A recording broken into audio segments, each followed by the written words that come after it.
Hello, students. I hope you all are doing well. And in today's session, we'll start with the second poem of your syllabus, Wind.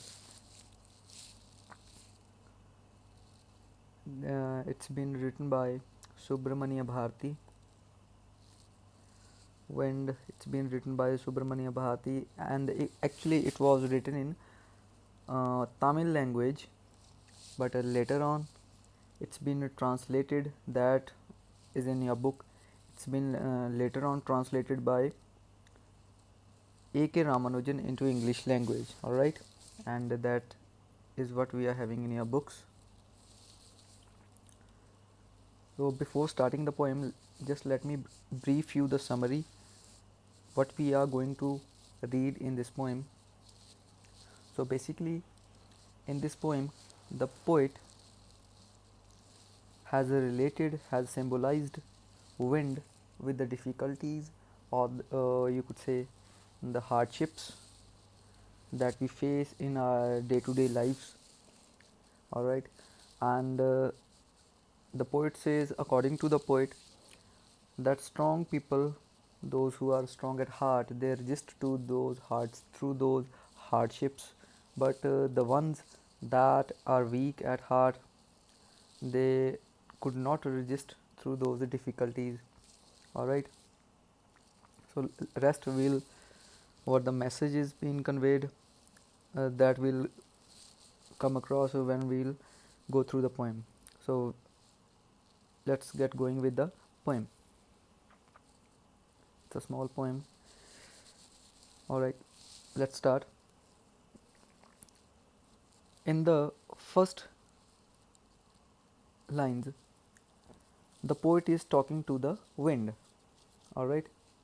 What he says: wind, come softly, don't break the shutters of the windows, don't scatter the papers, don't throw the books on the shelf. Now, in these lines, the poet, we cannot say that he's ordering, or we could not say he's requesting. He's just talking to, that's a simple conversation between the poet and the wind.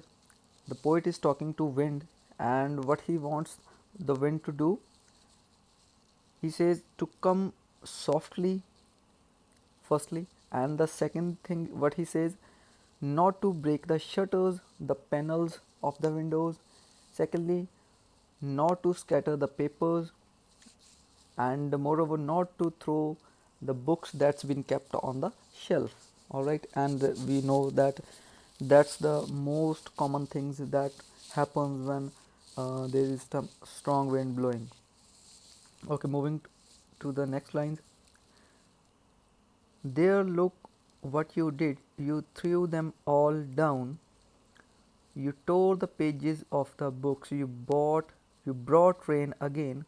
You are very clever at poking fun of the weaklings.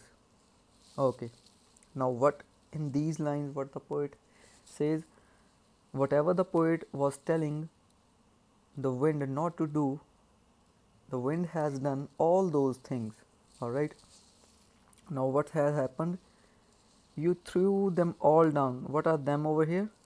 Them are the books, all right. That the wind has thrown all the books that's been kept over the shelf down.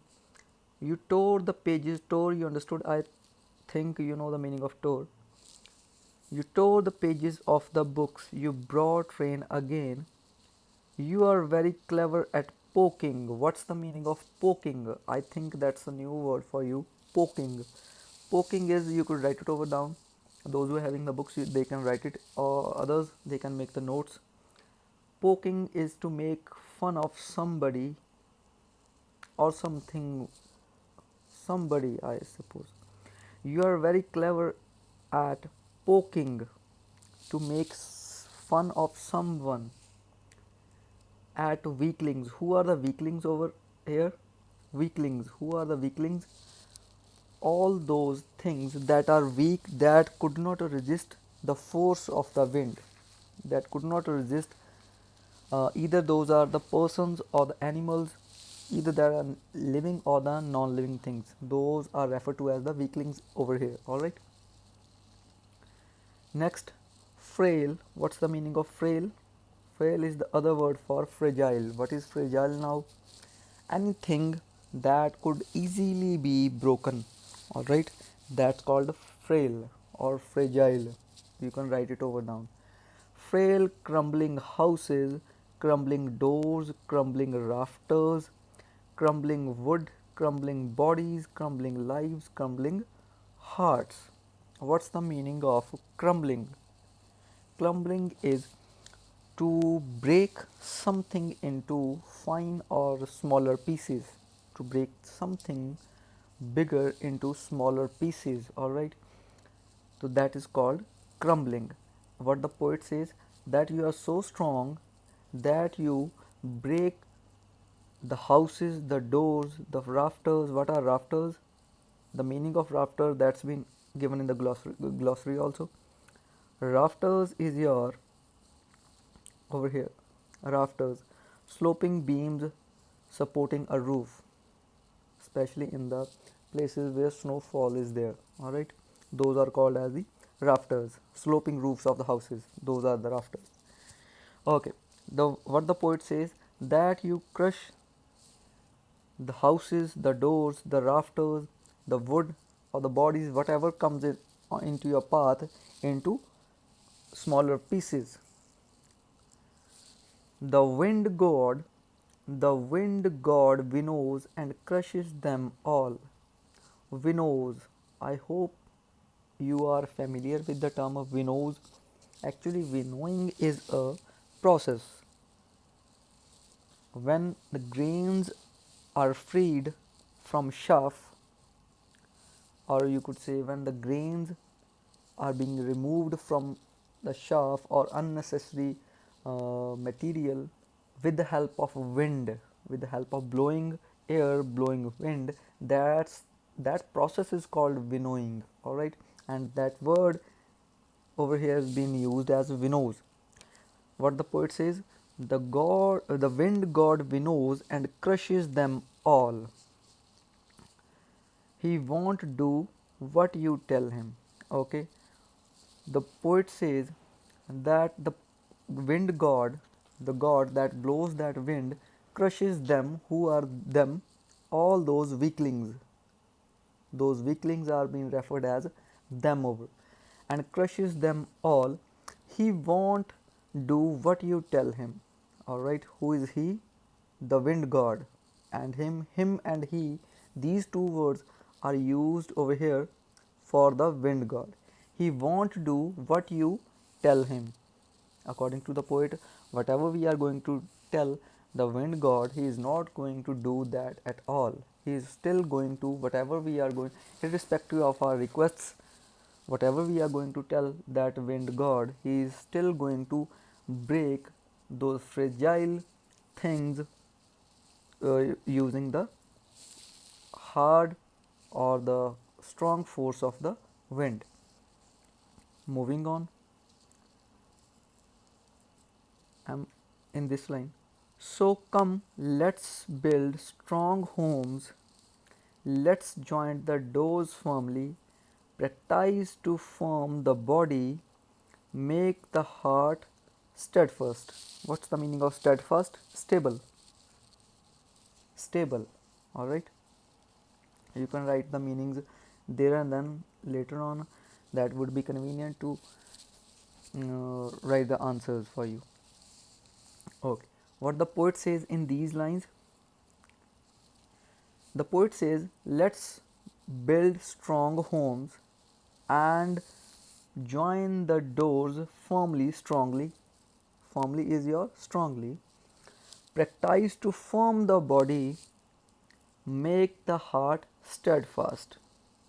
So basically, in the very initial node before starting the poem, what we discussed, that in this poem the poet is symbolizing wind with the hardships or the difficulties that we face in our day-to-day lives.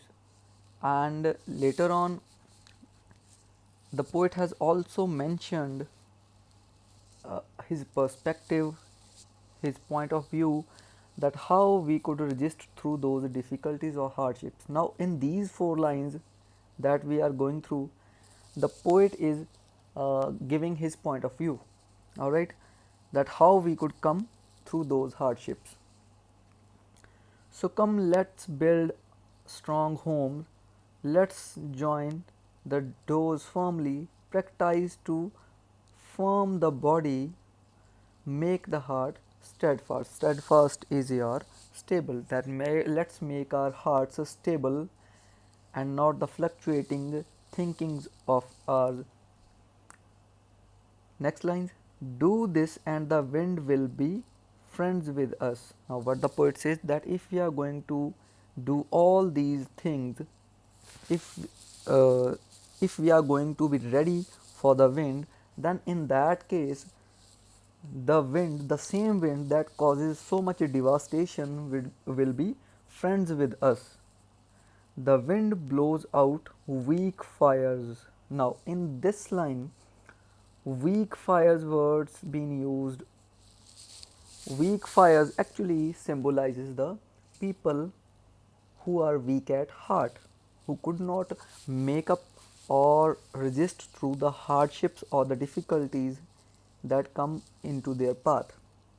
Okay, now he makes strong fires roar and flourish. Strong fires, what are strong fires over here? Just the opposite of that. Strong fires symbolizes the persons or the people that have strong willpower or that are strong at heart.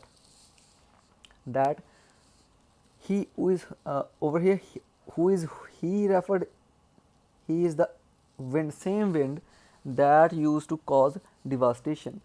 He makes strong fires roar and flourish. What the poet says, that the same wind makes the strong fires roar and flourish, and that the people who are uh, strong at heart can easily resist through those hardships. His friendship is good, we praise him every day. Now, what the poet says in these lines, that if we are strong at heart, strong at our willpower, we will flourish and we're gonna praise those difficulties or those hardships that we are going to face in our lives, that are also going to teach something to us. And that was your poem. That was a easy one, I suppose. So rest is all good. I hope that was clear to you. Okay, thank you. Have a nice day.